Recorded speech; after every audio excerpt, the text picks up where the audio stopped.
रुक्मणी जी ने राधा रानी के दर्शन किए जब भगवान के 16,108 ब्याह हो गए, द्वारिकाधीश बन गए। उसके बाद कुरुक्षेत्र में 100 साल बाद ब्रजवासियों से मिले ठाकुर जी। तब रुक्मणी आदि सब पत्नियों के मन में आया कि ये राधा रानी को देख के तो आए कितनी सुंदर है, त्रिलोकी सुंदर कृष्ण की हम पटरानियां हैं, हमारी सुंदरता के आगे स्वर्ग की उर्वशी आदि रंभा आदि अप्सराएं भी फीकी लगती हैं, परंतु ये राधा रानी कैसी है एक बार देख के तो आए। थोड़े अभिमान में गई है किशोरी जी को देखने के लिए। भगवान की अष्ट पटरानियां जब किशोरी जी का दर्शन करने के लिए गई तो जैसे जिस शिविर में किशोरी जी विराजमान थी उसमें भीतर प्रवेश किया तो मृग नैने, मृग जैसे नेत्र, दूध जैसा श्वेत बिल्कुल वर्ण, धीर गंभीर नेत्र, एक बार किसी को देख लें तो वो वहीं स्तब्ध मूर्तिमंत हो जाए। हस्त कमल ऐसे मानो जैसे कोई नील सरोवर के कमल खिल गए हों। चरण ऐसे कि जब चलें तो उनके चरणों से उत्पन्न होने वाली ध्वनि को नेत्र बंद करके सुनते रहें। इतना सुंदर स्वरूप। ये स्वरूप काम प्रकट नहीं करता बल्कि प्रकट हृदय में काम को नष्ट और कर देता है। ऐसा स्वरूप हमारे अंदर जितने दोष हैं वो दोष समाप्त से हो जाते हैं। ऐसा स्वरूप देख करके 8 पटरानियां तो नतमस्तक हो गई और मन में सोचने लगी हम काय बात की सुंदर है, सुंदरता तो इसे कहते हैं। प्रणाम किया, हे किशोरी जी हमारा प्रणाम स्वीकार करो। तुरंत रुक्मणी जी को उठाया,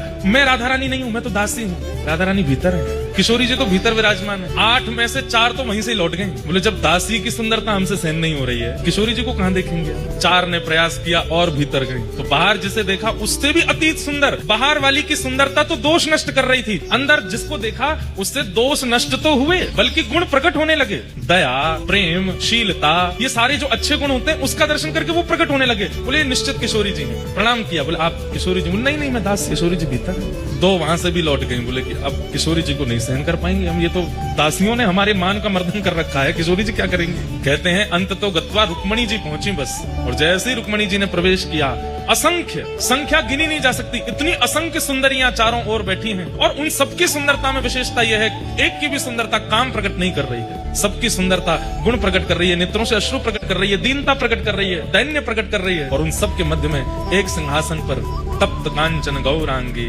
श्री राधे वृंदावनेश्वरी श्री किशोरी जी विराजमान। रुक्मणी जी देखते ही मूर्छित हो गई, बेहोश हो गई, सुंदरता सहन नहीं कर पाई। इतनी सुंदर किशोरी जी के रूप का कहाँ वर्णन करूं मैं। तुरंत किशोरी जी ने जाकर के रुक्मणी जी को संभाला। जब होश में आई, कहाँ तो देखने आई थी, परखने आई थी, जानने आई थी, अब स्थिति क्या हो गई। जो रुक्मणी जी कभी कृष्ण से वियोग की इच्छा नहीं रख सकती, ठाकुर जी दूर चले भी जाते हैं तो रो रो करके रुक्मणी जी का बुरा हाल हो जाता है, वो रुक्मणी जी की स्थिति क्या हो गई। किशोरी जी को देख करके कह रही हैं, हे श्यामाजू बस एक इच्छा पूरी कर दीजिए। बोले क्या? बहुत वर्षों तक द्वारिकाधीश की सेवा करी, अब आप अपनी सेवा में मुझे भी दासी बना लें और अपने साथ बरसाने ले चलो, हम द्वारिका को प्रणाम करके आपकी शरण में बरसाने चलें। तब किशोरी जी ने हृदय से लगाया, नहीं हमारे प्राण आपके पास हैं, उनकी सेवा आपको करनी है और जब समय होगा तो हम आपको स्मरण कर लेंगे। जब बाहर रुक्मणी जी निकल करके आई तो कहते हैं 2 दिन तक तो मौन ही रही, बोली ही नहीं, बस नेत्रों से अश्रुपात और ध्यान में बैठी हैं किशोरी जी। इतना सुंदर स्वरूप।